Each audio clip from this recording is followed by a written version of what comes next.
Bollywood silver screen presenting the tomorrow war. कहानी शुरू होती है सन 2051 में, जहां आसमान से कुछ सोल्जर्स को नीचे गिरते हुए दिखाया जाता है। इन्हीं में एक डैनियल भी होता है। ये सब के सब पानी में गिर जाते हैं और जब ये पानी से बाहर आते हैं तो इनके हाथों में हथियार होते हैं। ऐसा लगता है जैसे पूरी दुनिया में जंग का माहौल है। और यहाँ से कहानी जाती है फ्लैशबैक में, यानी कि आज से 28 साल पहले। वक्त होता है सन 2022 का, जहां पर डैनियल को दिखाया जाता है जो अपनी वाइफ और अपनी बेटी के साथ रहता है। वो एक बायोलॉजिस्ट है, लेकिन उसके पास कोई भी अच्छा जॉब नहीं है, इसीलिए वो टीचिंग करता है। पर उसका आर्मी रिसर्च लैब में एक इंटरव्यू है जिसके लिए बहुत एक्साइटेड होता है। पर जब वो इंटरव्यू के लिए जा रहा होता है तो उसे कॉल आता है कि आपका रिजेक्शन हो गया, यानी कि उसने जो फॉर्म सबमिट किए होते हैं उसी के आधार पर उसे रिजेक्ट कर दिया जाता है। इस बात से उसे बहुत गुस्सा आता है। अब डैनियल जब अपने घर पर टीवी पर फुटबॉल मैच देख रहा होता है, तभी फुटबॉल ग्राउंड में दिखाया जाता है कि एक पोर्टल खुलता है जिसके अंदर से बहुत सारे सोल्जर्स आते हैं। और इन्हीं सोल्जर की लीडर, जिसका नाम लेफ्टिनेंट हार्ट है, वो भी यहाँ पर आ जाती है। वो सबको बताती है कि सन 2048 में हमारी दुनिया पर व्हाइट स्पाइक्स नाम के एलियंस ने हमला किया।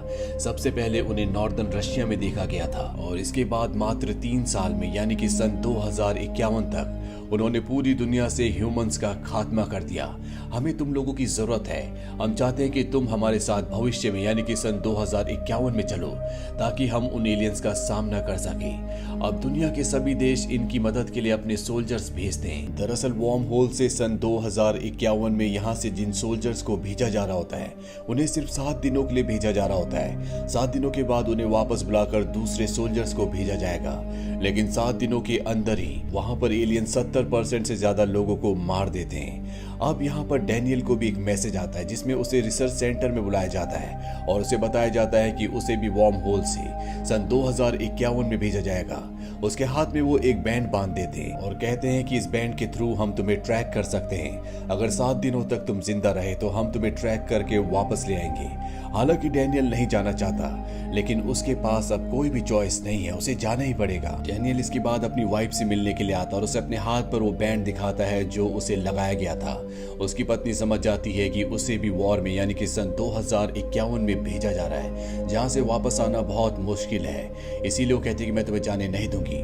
डैनियल कहता है कि हम चाहकर भी कुछ नहीं कर सकते। जो बैंड मेरे हाथ में लगाया गया है, इस बैंड की मदद से वो मुझे कभी भी किसी भी वक्त में कहीं से भी भेज सकते हैं, चाहे मैं उनके सामने रहूं या ना रहूं। डैनियल की पत्नी कहती है कि हमें तुम्हारे पिता की मदद लेनी चाहिए, वही इस गैजेट को तुम्हारे हाथ से निकाल सकते हैं। डैनियल अपने पिता को बिल्कुल पसंद नहीं करता, क्योंकि जब वो छोटा था तो उसके पिता उसे और उसकी मॉम को छोड़कर चले गए थे। पर अपनी वाइफ के कहने पर वो अपने पिता के पास जाता है, जहां पर उसके पिता कहते हैं कि मैं इस डिवाइस को तुम्हारे हाथ से निकाल दूंगा। लेकिन इससे पहले इन दोनों के बीच में आर्ग्यूमेंट्स हो जाते हैं। इसीलिए डैनियल गुस्से और जिद में अपने हाथ के गैजेट को निकलवाए बिना ही यहाँ से चला जाता है। वो अपनी पत्नी से कहता है कि अब मुझे भविष्य में वॉर में जाना ही पड़ेगा। उसकी पत्नी को इस बात से बहुत दुख होता है। डैनियल अपनी बेटी को भी अलविदा कहता है और उस रिसर्च सेंटर में पहुंच जाता है जहां पर उसके जैसे और भी बहुत सारे लोग आए होते हैं, जिन सबको अब भविष्य में भेजा जाना है। उनके सामने एक आर्मी का ऑफिसर प्रेजेंटेशन दे रहा होता है। तभी एक लड़की पूछती है कि जब हमारे पास टाइम ट्रेवल करने की शक्ति है तो क्यों ना हम सन 1948 में जाएं, जब एलियंस हमारी दुनिया में आए थे और उन्हें हमारी दुनिया में आने से पहले ही खत्म कर दिया जाए। अब यहाँ पर जो ऑफिसर बैठा होता है वो कहता है कि हमारे पास जो टाइम मशीन है बस वो 30 साल के अंतराल में ही काम कर सकती है। या तो हम यहाँ से सन 2051 में जा सकते हैं या 2051 से सन 2022 में। इसके अलावा हम किसी भी टाइम लूप में किसी भी समय में नहीं जा सकते। अब यहाँ पर इनकी ट्रेनिंग शुरू हो जाती है। ट्रेनिंग के दौरान ही यहाँ पर लेफ्टिनेंट हार्ट आती है और वो कहती है कि भविष्य में, यानी कि सन 2051 में एलियंस ने हमारी लैब के ऊपर हमला कर दिया है, जो कि हमारा एक बहुत ही इंपॉर्टेंट एरिया है। इसीलिए अभी हमें वहां जाना होगा और इसके बाद इन सब को वार्म होल से सन 2051 में भेजा जाता है। और जब ये सब के सब 2022 और 2051 के बीच में होते हैं, तभी वो पोर्टल खराब हो जाता है, जिस वजह से सब के सब ऊपर आसमान से नीचे गिरना शुरू हो जाते हैं। और यहाँ से कहानी प्रेजेंट में आती है। ये वही सीन होता है जो हमें कहानी की शुरुआत में दिखाया गया था। सन 2051 में पहुंचने के बाद डैनियल को सबका लीडर बना दिया जाता है और उसे मिशन दिया जाता है कि उसे लैब में जाना होगा, जहां पर उनके कुछ साथी हैं। उन्हें बचाकर डैनियल को लाना है।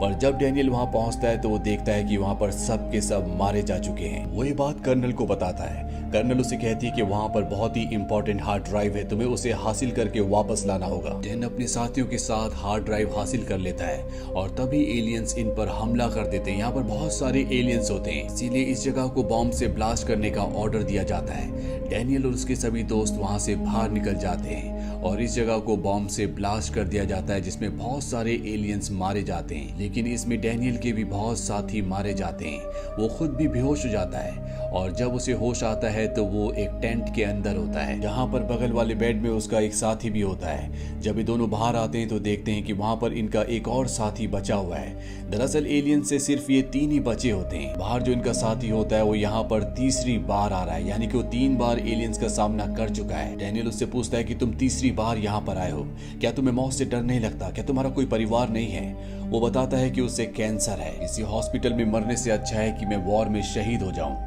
अब यहाँ पर कर्नल आती है और जब डैनियल उसे ध्यान से देखता है तो कहता है कि मैंने शायद तुम्हें कहीं देखा है, शायद मैं तुम्हें जानता हूँ। कर्नल उसे बताती है कि मैं आपकी बेटी हूँ।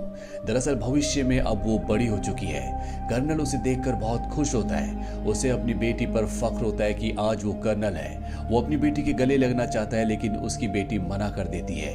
वो कहती है कि यहाँ पर नहीं, यहाँ पर हम सिर्फ एक सिपाही हैं। वो डैनियल को बताती है कि हमें फीमेल व्हाइट स्पाइक्स को पकड़कर किसी भी हालत में लाना होगा जो कि बच्चे देती है, ताकि हमें पता लग सके कि ये जो एलियंस है ये सरवाइव कैसे करते हैं, किस चीज पर जीते हैं। और अब डैनियल और उसकी बेटी उस फीमेल व्हाइट स्पाइक को यानी कि एलियन को पकड़ने के लिए यहाँ से निकल पड़ते हैं और उस जगह पहुंच जाते हैं जहां पर वो फीमेल एलियन है।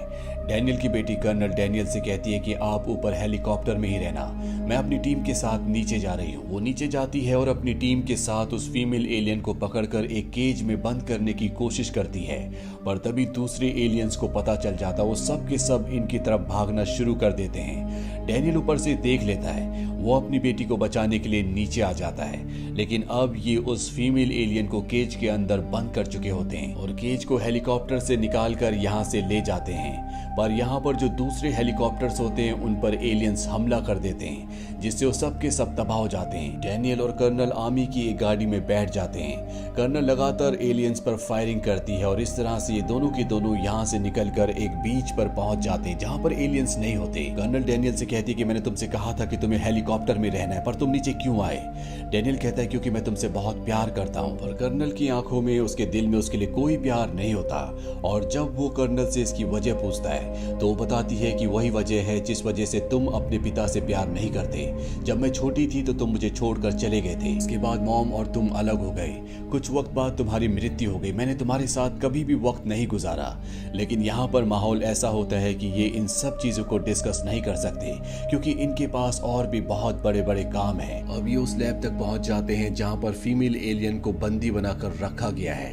कर्नल उसके ब्लड सैंपल्स लेती है जिससे वो उसके लिए एक ऐसा टॉक्सिन बनाती है जिससे यहाँ पर सभी एलियंस को मारा जा सकता है। लेकिन इनके पास इतने रिसोर्सेज नहीं होते कि यहाँ पर ये इस सैंपल के और भी कई सारे सैंपल्स बना सके, यानी कि इन्हें बहुत सारी दवा की जरूरत होगी। इसीलिए कर्नल अपने पिता से कहती है कि वापस आपको सन 2022 में जाना होगा ताकि आप इस दवा के सैंपल से बहुत सारी दवा बना सको और इसके बाद आप दवा लेकर वापस आ जाना ताकि हम एलियंस को खत्म कर दें। ये दोनों के दोनों लैब से बाहर निकल जाते हैं। तभी फीमेल एलियन होश में आ जाती है और यहाँ पर वो अपने साथी एलियंस को खतरे का सिग्नल देती है जिससे सभी एलियंस इस तरफ आ जाते हैं। वो इन सब के ऊपर हमला कर देते हैं और इस हमले में कर्नल बुरी तरह से जख्मी हो जाती है। डैनियल अपनी बेटी की ऐसी हालत देखकर बहुत परेशान हो जाता है। वो कहता है कि अब मैं पास्ट में वापस नहीं जाऊंगा, पर उसकी बेटी कहती है कि आपको जाना होगा, मुझे आप पर विश्वास है। साथ ही वो अपने पिता से माफी भी मांगती है। वो कहती है कि मैं सिर्फ आपसे नाराज थी, मैं आपसे बहुत प्यार करती हूँ,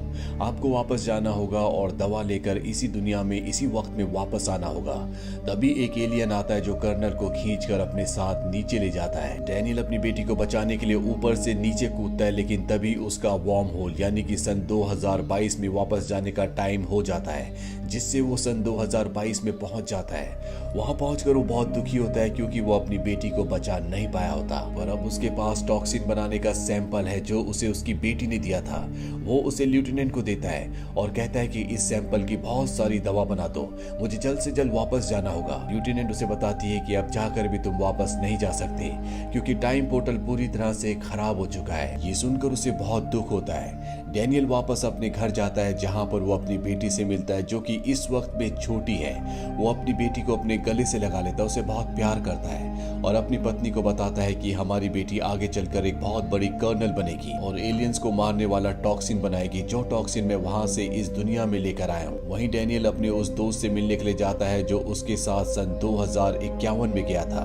उसके गले में एलियन का एक नाखून होता है जिसे लैब में ले जाते हैं और इन्हें पता चलता है कि एलियंस का जो ओरिजिन है वो लावा की राख है, यानी कि वो लावे की राख से बने होते हैं। डैनियल का एक स्टूडेंट होता है जिसे लावे की राख के बारे में बहुत कुछ पता होता है। ये उसके पास जाते हैं जो इन्हें बताता है कि सन 1946 एडी में धरती पर एक जगह बहुत ज्यादा लावा निकला था। लावे की राख चारों तरफ फैल गई थी। इसके बाद वही जगह बर्फ से ढक गई, जिस वजह से वहां पर रहने वाले जीव उसी बर्फ के नीचे दब गए, जो हो सकता है कि आज भी वहां पर पूरी तरह से जिंदा हो। पर आने वाले वक्त में ग्लोबल वार्मिंग से जब बर्फ पिघलेगी तो हो सकता है कि वो जमीन के ऊपर आ जाएं और इंसानों के ऊपर हमला कर दें। यहाँ पर डैनियल को समझ में आ जाता है कि जो भी ये बच्चा थियरी कह रहा है वो पूरी तरह से ठीक है। इसीलिए वो यूएस डिफेंस सेक्रेटरी को ये सारी बातें, ये सारी थियरी समझाता है, पर वो उसकी इस थियरी को खारिज कर देते हैं। लेकिन डैनियल्स किसी भी कीमत पर उन सभी एलियंस को खत्म करना चाहता है, क्योंकि उसने अगर उन एलियंस को खत्म कर दिया तो भविष्य में यानी कि सन 2051 में उसकी बेटी की जान बच जाएगी, क्योंकि फ्यूचर पूरी तरह से बदल जाएगा। इसीलिए सबसे पहले वो अपने पिता के पास जाता है, क्योंकि उनके पास हेलीकॉप्टर्स होते हैं। वो अपने पिता को पूरी बात समझाता और बताता है कि अगर मुझे अपनी बेटी को यानी कि तुम्हारी ग्रैंड डॉटर को बचाना है तो हमें उस जगह जाकर उन सभी एलियंस को खत्म करना होगा। उसके पिता भी अपनी ग्रैंड डॉटर से बहुत प्यार करते हैं, इसीलिए वो उसके साथ जाने के लिए मान जाते हैं। यहाँ पर लेफ्टिनेंट हर्ट ने उस टॉक्सिन से जो डैनियल भविष्य से लाया था उससे बहुत सारे टॉक्सिन्स बना लिए होते हैं। अब ये सब के सब वहां पहुंचकर एक ब्लास्ट करते हैं जिससे जमीन के नीचे जाने का रास्ता खुल जाता है। ये सब के सब नीचे चले जाते हैं। वहां पर पहुंचने के बाद देखते हैं कि वहां पर एक एलियन शिप है जो क्रैश हो चुका है, जिसमें सभी एलियंस मारे गए थे। पर एलियंस अपने साथ यहाँ पर दूसरे बायो वेपन्स लेकर आए थे जिन्हें कहा जाता है व्हाइट स्पाइक्स। ये वही बायो वेपन्स यानी कि वही एलियंस है जिन्होंने सन 2048 में धरती की कोख से निकलकर दुनिया की लगभग पूरी आबादी को खत्म कर दिया था। ये देखते हैं कि वहां पर बहुत सारे व्हाइट स्पाइक्स अपने आप को जिंदा रखने के लिए गहरी नींद में होते हैं। इनके पास टॉक्सिन है जिससे कुछ व्हाइट स्पाइक्स को मार देते हैं और उनकी हलचल से फीमेल व्हाइट स्पाइक जो सभी स्पाइक्स की क्वीन है वो अंडे से बाहर निकल जाती है, यानी कि वो जाग जाती है। ये वही है जिसने सन 2051 में डैनियल की बेटी कर्नल को मारा था और अब वो इनके ऊपर हमला कर देती है, इनके कुछ साथियों को मार भी देती है। डैनियल का साथी कहता है कि तुम ऊपर जाओ, मैं यहाँ पर बॉम्ब ब्लास्ट करके सबको मार दूंगा। दरअसल उसे कैंसर है, इसीलिए वो खुद अपने आप को सेक्रीफाइस करने का फैसला करता है। डैनियल बाहर आ जाता है जहाँ पर उसके पिता भी होते हैं और तभी फीमेल एलियन जो कि अभी भी जिंदा होती है वो डैनियल के ऊपर हमला कर देती है और डैनियल के पास जो टॉक्सिन होती है उससे वो उस एलियन को बुरी तरह से जख्मी कर देता है। लेकिन अभी भी वो पूरी तरह से सही सलामत होती है, उसके अंदर ताकत होती है और वो डैनियल को मारने के लिए उसकी तरफ बढ़ती है। लेकिन डैनियल के पिता अपने बेटे की जान बचाने के लिए उसे अपनी तरफ अट्रैक्ट करते हैं और जैसी वो उसके पिता को मारने के लिए उसकी तरफ बढ़ती है, डैनियल आकर उस एलियन पर हमला कर देता है और टॉक्सिन से उसे मार देता है। यहाँ पर डैनियल को एहसास होता है कि उसके पिता उससे बहुत प्यार करते हैं और उसके पिता के लिए उसकी जो नाराजगी थी वो भी पूरी तरह से खत्म हो जाती है। इसके बाद डैनियल और उसके पिता वापस घर आ जाते हैं जहाँ पर डैनियल अपनी पत्नी और अपनी बेटी को गले लगा लेता है। यहाँ पर डैनियल के साथ उसके पिता भी उसके घर पर आ जाते हैं और अब डैनियल को पता है कि उसे भविष्य में कौन कौन सी गलती नहीं करनी जिससे वो हमेशा अपनी बेटी के पास रह सके। डैनियल ने क्योंकि सभी एलियंस को मार दिया है इसीलिए भविष्य पूरी तरह से बदल चुका है। भविष्य में उसकी बेटी जो कि एक कर्नल बनेगी कभी भी उसे एलियंस मार नहीं पाएंगे। इसी के साथ टुमारो वॉर की कहानी यहीं पर खत्म हो जाती है। ये फिल्म ईयर 2021 में रिलीज हुई थी। IMDb पर इसकी रेटिंग है 6.6। इस फिल्म का बजट था $200 मिलियन और बॉक्स ऑफिस पर इसने कमाई की थी $9 मिलियन की। उम्मीद करते हैं कि ये कहानी आपको पसंद आई होगी।